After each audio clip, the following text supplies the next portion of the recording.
Welcome to Manchester Vibes, your one-stop channel for everything happening in the heart of Manchester. How to watch Man United vs Everton, TV and live stream info for Ruben Amorim's PL home debut. Sky Sports have not picked Manchester United vs Everton for coverage as part of their Super Sunday offerings, which means UK viewers will be unable to watch the Premier League clash live. Manchester United host Everton at Old Trafford in Ruben Amorim's first Premier League home fixture. Amorim, who left Sporting CP last month to become United manager, took charge of his first game in England last week in a disappointing 1-1 draw away at Ipswich Town. The Portuguese stepped into the Old Trafford dugout for the first time for Thursday's Europa League clash with Bodo/Glimt. Now, having had to wait patiently, Amorim will finally manage a Premier League in front of the United faithful. He takes on Sean Dyche's Everton in the hope of securing a maiden Premier League win, with the Red Devils in desperate need of 3 points to ascend the table. They face a Toffees side that were booed off the pitch by their own fans after a 0-0 draw with 10-man Brentford last time out. But fans in the UK won't be able to watch the match on TV. Why is Man United vs Everton not on TV in UK? The fixture, which was initially meant to be United's last outing of November, was moved to Sunday, November 1st, due to United's Europa League commitments midweek. With their game against Bodo/Glimt being played on Thursday night, playing again on Saturday was deemed too quick of a turnaround for the squad. United's clash with Everton will not be televised by Sky Sports, with the broadcaster instead opting to show Chelsea vs Aston Villa for the same kickoff spot of 1:30 p.m. Villa's visit to Stamford Bridge will be shown on Sky Sports Main Event and Sky Sports Premier League, and will be followed on the same channels by Liverpool vs Manchester City at 4 p.m. From next season, all games that aren't scheduled for 3 p.m. on Saturday will be broadcast live in the UK as part of the Premier League's new TV deal. How to watch Man United vs Everton. For those not in the UK, the game will be broadcast by local Premier League TV rights holders in other countries. Sky Germany will air the match on Sky Sport 5, for example. France's Canal Plus and Qatari network beIN Sports will also televise the match. In the United States, NBC Universal has the rights to all 380 Premier League games this season. UK-based fans will have to settle for the highlights, shown on Sky shortly after full time. Match of the Day 2, airing at 10:30 p.m. on BBC One, will have extended highlights and analysis. Manchester United could confirm 2 new first-teamers vs Everton. Manchester United are back at Old Trafford today for the first of 9 games in 30 days in December as they look to end a grueling year on an upbeat note. United got their first win under new head coach Ruben Amorim on Thursday and are seeking their first in the Premier League on the Portuguese's watch against Everton. Centre-backs Harry Maguire, Lenny Yoro, Victor Lindelof and Johnny Evans could all still be unavailable after their absences against Bodo/Glimt 3 days ago, but Amorim has a fullish squad to select from. With United and Everton fans scheduled to protest against scandalous ticket price increases before kickoff, it is worth keeping an eye out off the pitch as much as on it. Here are 5 things to look out for. How many more changes? Amorim reiterated again on Thursday night United have to rotate the team. 6 changes against Bodo/Glimt was more than expected and he could stray close to that number against Everton. Rasmus Højlund was dead after a 90-minute shift and some of the substitutions were made with today's game in mind. Diogo Dalot, Ahmad and Marcus Rashford will all be relatively fresh after their second-half appearances. Christian Eriksen did not play at all and United are certain to have the majority of possession this afternoon. Who will have the ball? We need to have the ball because we have a short time to recover, Amorim stressed. It is curious that Kobbie Mainoo has been completely unused in the Portuguese's first 2 games in charge and United would benefit from a conductor in midfield against shot-shy Everton. Mainoo's full Premier League debut was a memorable one in a 3-0 victory at Goodison Park 12 months ago, but he is unlikely to be parachuted back into the starting 11 8 weeks on from his last outing at Villa Park.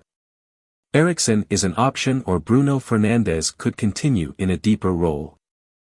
Fernandes was especially excellent there against Everton at Old Trafford last season and the season before. Mason mounting a comeback? After a first start in 96 days in midweek today could be Mason Mount's first Premier League start in 99 days. His last one, at Brighton, was his most impressive for United, yet it was cut short by injury. Mount lasted just shy of an hour against Bodo, and his removal was possibly as much to preserve him for today as it was to manage his return. Amorim has waxed lyrical about Mount in successive weeks, and he looked comfortable as one of the two tens behind Højlund. Eyes on Branthwaite. United had two offers of £43 million and £50 million rejected for Jared Branthwaite in the summer before they made Lenny Yoro their marquee potential signing. Branthwaite, like Yoro, has had his fair share of injury problems and has only made 3 starts this term. His return has coincided with Everton keeping 2 successive clean sheets. They did not score at the other end, mind, and played more than a half against 10-man Brentford last week. Branthwaite, 22, will inevitably leave Everton for big money, but maybe not as big as the £70 million they held out for in the summer. United will need to sign probably 2 centre-backs next year, and Branthwaite still fits the bill. Ahmad to cement his place. Ahmad will be in the majority of United fans' starting eyes today, and his selection would confirm his first-team status under the new head coach. Today should be Ahmad's 4th start in 5 games, and he was very clearly rested on Thursday night. Leyton Orient goalkeeper Josh Keeley scored a last-gasp equaliser before Daniel Ajayi's late winner ended National League side Oldham's hopes of booking a spot in the FA Cup third round. With Orient facing a shock FA Cup exit after Manny Munt's 47th-minute opener for Oldham, Keeley, who is on loan from Tottenham, became the side's unlikely hero as he went up to add to their attack for a free kick in the 9th minute of added time. The free kick was delivered into the area by Thomas James and met by the Irish goalkeeper, who glanced a header into the back of the net before celebrating like a striker who scores every week with a knee slide in front of the Orient fans.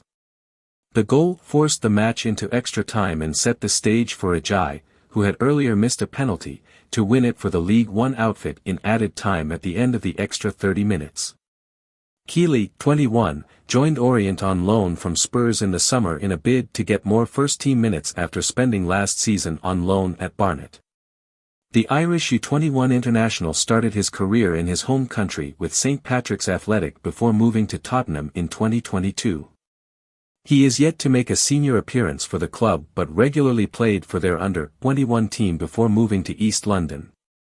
The victory secures progression to the FA Cup third round for Leyton Orient for the first time in 3 years ahead of Monday's draw. Man United eyes £69 million Victor Osimhen swap as January transfer targeted. Manchester United are thought to be on the hunt for a centre-forward following Ruben Amorim's arrival at Old Trafford. Manchester United are reportedly open to the idea of swapping new signing Joshua Zirkzee for Napoli striker Victor Osimhen in the January transfer window. Zirkzee has struggled to adapt to life in the Premier League since signing from Bologna in the summer. Men's Sport understands there are some doubts inside United that the Dutchman may not have what it takes to be a regular fixture in the Red squad. As such, rumours have circulated suggesting a return to Italy is a possibility for the forward. With United looking to bolster their attack, the latest name to be linked with the Reds is Osimhen. The Nigerian was previously a target under Erik ten Hag, but United were unable to afford him at the time. However, a move never materialized in the summer and Osimhen was shipped out on loan to Galatasaray for this season. It is believed a break clause was included in the loan to allow Osimhen to join one of 10 top European clubs. It is unclear whether United are one of them. According to Area Napoli, United are looking to kill 2 birds with 1 stone by organizing a swap deal with the Naples club. United are thought to be ready to offer £33.2 million plus Zirkzee for the talented striker, taking the value of the swap to around £69 million. Since moving to Turkey, Osimhen has bagged 8 goals across 11 appearances. Elsewhere, PSV Eindhoven's attacking midfielder Malik Tillman is also thought to be on United's wishlist for January. The attacking midfielder has impressed in the Eredivisie this season with 8 goals and 4 assists to his name in 19 appearances. However, the former Bayern Munich man's form has not gone unnoticed in the Premier League. While United are believed to be interested, Tottenham Hotspur and Aston Villa are also thought to be keen. Tillman is believed to favour a move to the Premier League, but the Reds would need to splash as much as £33 million to bag him this winter. Exciting talent set for loan exit after leaving Manchester United, permanent deal out of the question. Manchester United are hoping to see Ruben Amorim harness some of the club's young talent as he settles in at Old Trafford. Ruben Amorim now has his first win as Manchester United boss under his belt and is looking for more. Everton are next up for United, and Amorim may fancy bringing some young players in to sample the matchday experience. Amorim called Godwill Kokonki into the travelling squad to Ipswich Town last week, with the teenager catching his eye. That opportunity could arise for other United players, and there is no shortage of talent in the United ranks. Cheeto Obi Martin has celebrated more goals whilst Amir Ibrahimov is attracting real attention. Isaac Hansen-Arowen could be on the move again. United always hope to see top young talents emerge into the first team and become stars at Old Trafford. More than 250 academy graduates have made United debuts at first-team level, and there will hopefully be many more to come. If those chances don't arrive, United are happy to sell, and that has been seen in recent times. The likes of Zidane Iqbal, Willy Kambwala and Maxi Oidil have all been sold in the last 18 months, with United cashing in. The same goes for Isaac Hansen-Arowen, who was long tipped for stardom at Old Trafford. The Norwegian decided to leave in January 2024 though, with Werder Bremen signing Hansen-Arowen on a permanent basis. Hansen-Arowen has yet to really make an impact though, and now looks set to move on in January, albeit only on loan. Bremen chief Peter Niemeyer has now told Bild that he thinks Hansen-Arowen would benefit from a January loan move. Niemeyer did though made it absolutely clear that there would be no permanent option included in any loan deal in the new year. He is a very young player who would benefit from more match practice, said Niemeyer. If it comes to a loan, we would keep control of the situation. Giving an interested club a purchase option is out of the question for us, he added. How has Hansen-Arowen fared so far? Hansen-Arowen was frustrated at Old Trafford and ultimately decided to take his talents to Germany. Boss Ole Werner called Hansen-Arowen incredible in tight areas, and head of football Clemens Fritz suggested that Hansen-Arowen is an exciting talent. The playmaker certainly has quality and potential, but United cashed in, and that decision currently looks like the right one. Hansen-Arowen has managed just 3 first-team appearances for Bremen, and they all came in the second half of last season. 3 substitute appearances totaling 25 minutes is all Hansen-Arowen has managed as a first-team player in Germany. Bremen now feel that Hansen-Arowen needs a loan move elsewhere, and he has certainly struggled to justify the initial excitement around him.